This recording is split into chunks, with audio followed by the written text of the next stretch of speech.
ভাইরে আমার, গভীর রজনীতে মালিক বাড়িতে চলে গেছে।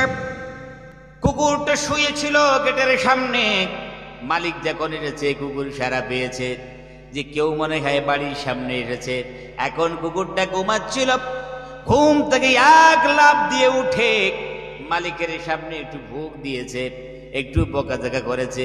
এখন মালিক ওই কুকুরের দৃষ্টি আকর্ষণ করে বলে, লায়ন একটু চুপ হয়ে যা।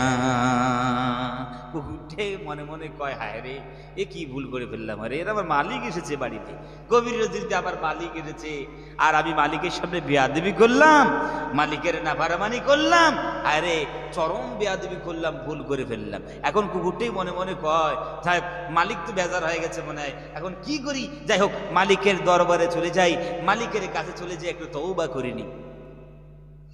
এখন কুকুর তার ভিতর অনুশোচনা আসলো যে আমি বেয়াদবি করেছি, নাফরমানি করেছি, এখন মালিকের কাছে যাব। তখন সে মালিকের কাছে যায় আর নিজের লেজটা এরকম লড়ায়, ঠিক না? তোর এখন দেখবেন একটু এরকম লড়ায়, সে নাড়াতে নাড়াতে সামনের পা দুটো সে মালিকের সামনে এভাবে তুলে দেয়, হা করে আসমানের দিকে তাকাইয়া মালিককে বলতে চায়, মালিক গভীর রজনীতে আপনি এসেছেন, আমি বুঝতে পারিনি মনিব, আমি আপনার সামনে বেয়াদবি করেছি। ও মনিব, এক্সকিউজ মি, সরি, জীবনে আর এরকম বেয়াদবি করবো না। সরে ঘটনা সুবহানাল্লাহ। একজন মানুষ, আল্লাহ রাব্বুল আমিন একজন মানুষকে এত সম্মান দিলেন, এত ইজ্জত দিলেন, সে নাফরমানি যখন করে, গুনাহ যখন করে, কোনদিন আল্লাহ রাব্বুল আমিনের সামনে যাইয়া আমরা আল্লাহকে বলিনি, আল্লাহ এত গুনাহ করলাম, এত পাপ করলাম, তারপরে এত নিয়ামত দাও, আল্লাহ এক্সকিউজ মি, সরি, আগামীতে এই গুনাহগুলো আর করব না, এই পাপ আর করব না, মদ্যপান আর করব না, ধূমপান আর করব না, মিথ্যা কথা আর বলবো না। হে পৃথিবীর বান্দারা, তোমরা তো কোনোদিন আমি রব্বুল আমিনের সামনে তওবা করো না। একটা কুকুর সামান্য বেয়াদবি করলো তার মালিকের, সে মালিকের সামনে যাইয়া সে তওবা করছে। বলহুম আজল, इसलिए तो अल्लाह कहते कि तुम जानवर से भी बदतर हो, কুকুরের থেকে তোমরা নিকৃষ্ট। এখন দেখেন, এই সময় যদি মালিক যদি কয়, এ লায়ন সর সর সর, কুকুর তখন বুঝতে পারে, যাই হোক আমার মালিক খুশি হয়ে গেছে, রাজি হয়ে গেছে। মিজাজ দেখে কুকুর টের পায় যে মালিক রাজি হয়ে গেছে। মালিকের সঙ্গ ছাড়ে কুকুর সরাসরি বাড়ির দিকে ছুট মারে, আবার বাড়ি থেকে 2-1 সেকেন্ড আবার ব্যাক হয়ে এসে মালিককে বলতে চায়, মালিক ওয়েলকাম, মালিক স্বাগতম আপনাকে জানাই, খুশ আমদেদ, আহলান ওয়া সাহলা। ও মালিক আপনি বাড়ি চলে যান, বাড়ি পর্যন্ত যাওয়া রাস্তা নিরাপদ আছে। জোরে কান সুবহানাল্লাহ। এখন কোন এই জায়গায় যদি মালিক যেই জায়গায় এসেছে সেই জায়গায় একটা চোর আসতো, আর যদি অপরিচিত মানুষ আসতো সেই রাত্রে, এখন যদি কুকুর যদি টের পাইতো যে একটা অপরিচিত মানুষ এসে, একটা চোর এসে, কুকুর এখন ঘুম থেকে এক লাফ দিয়ে উঠে ওই চোরের দৃষ্টি আকর্ষণ করে, ভয়ঙ্কর আকৃতি ধারণ করে। সেই কুকুর ওই চোরকে বলতে থাকে, স্টপ, ওখানে দাঁড়া, একটা পা আর উঠাবি না, একটা পা আর উঠাবি না। এখন কুকুর সে ভয়ঙ্কর আকৃতি ধারণ করে, সে তার বক্তৃতা দিয়ে থেকে,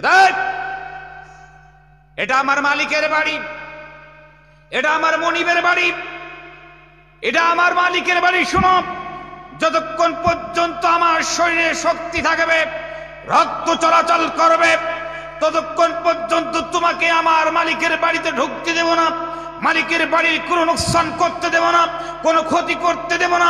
বেশি বাড়াবাড়ি করলে আমি শরীরের শক্তি দিয়া তোমার উপর হামলা করব, মামলা করব। ঠিক কি রে তোরে কয়? হায় রে, কি খায়? ওই 2-1 লোকমা ভাত যেগুলো আমরা নর্দমায় ফেলে দিলাম, 1-2 টুকরা গোশত যেগুলো আমরা ফেলে দিলাম, সেই খাওয়ার পর দেখো মালিকের বাড়ির জন্য জান দেওয়ার জন্য প্রস্তুত হয়ে গেল। একটা কুকুর, সে মালিক ছিল, মালিকের শত্রু ছিল, মালিকের বন্ধু ছিল। আর আল্লাহ রাব্বুল আমিন আমাদেরকে মানুষ বানিয়েছে।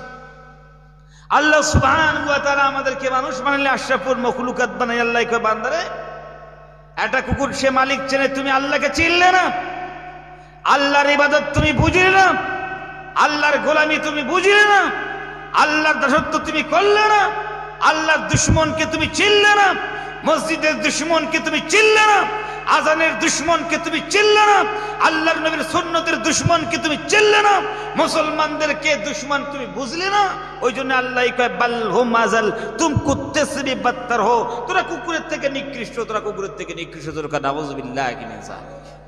ভাবনার জগতে ভাবুন, রব্বুল আমিনের কোরআন কারীম তাফসীর করে আপনাদেরকে শোনাতে চেষ্টা করছি। আল্লাহ সুবহানাহু ওয়া তাআলা বলছে, আমরা সকালবেলা মোটরসাইকেল নিয়ে বার হয়েছি। একটা লোকে কয় যে মোটরসাইকেলের স্ট্যান্ডটা তুলুন, এই কথা কে আগিয়ে চলে গেল। আমরা দেখি আরে মোটরসাইকেলের স্ট্যান্ড তুলি নেই তো, যে তুলি দিই, হয় না এরকম, হয় কি না? তারপর আমরা কি কই, থ্যাংক ইউ, আপনাকে ধন্যবাদ জানাই, আপনার আজীবন কৃতজ্ঞ থাকিব, কই না ভাই? কেন কইলেন থ্যাংক ইউ?